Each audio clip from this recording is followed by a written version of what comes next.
makoto egore zvahama dzangu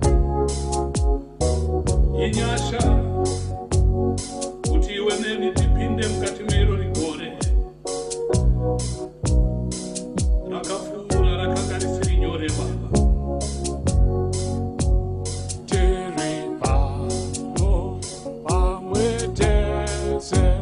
Tachengetwa gore rino ngatikudze Mwari wedu namonesi weduzve gore rakatifura takaona madamu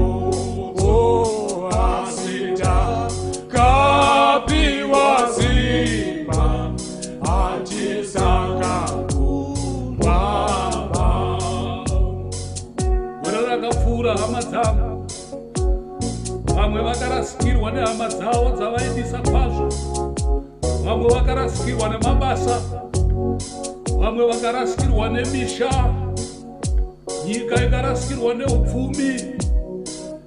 Asi zvakadaro Mwari vatiyambutsa. Ndiye Mwari wakanaka wakatiponesa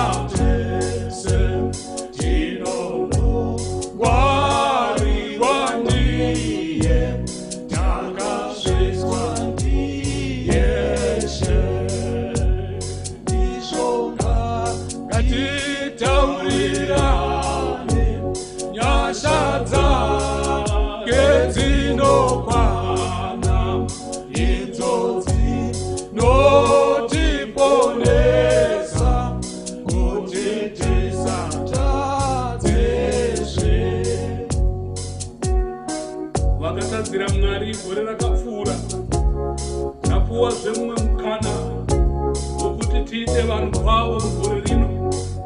Vakafadza Mwari, tapuwazve mumwe mukana wokuenderera mberi nekufadza Mwari.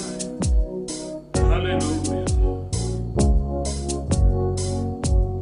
Basa rake ngatiribate, tisaneta kuribata, ngatidzidzirane nhasi, tisasiya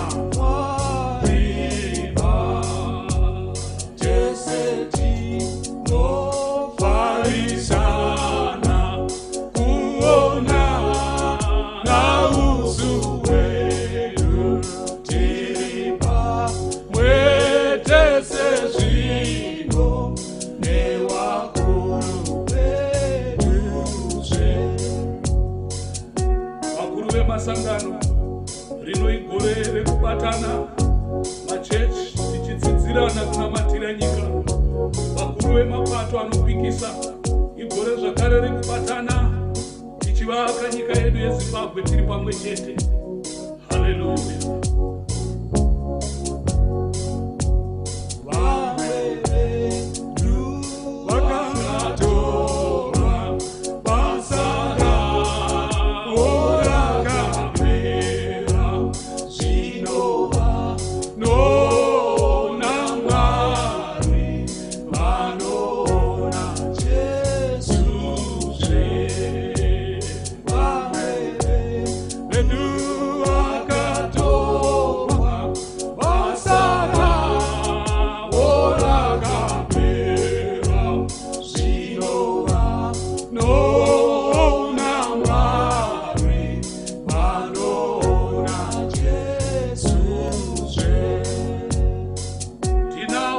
Vekutondera vaive vakuru vemasangano ezvitendero vakarwa kurwa kwakanaka kuti nyika isununguke, nevakanga vasiri vezvitendero asi vakarwa kurwa kwakanaka kuti munyika muve nerunyararo. Haleluya.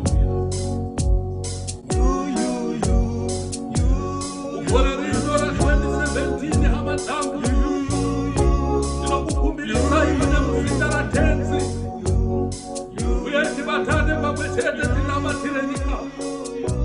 Vematongerwo enyika yedu. Haleluya.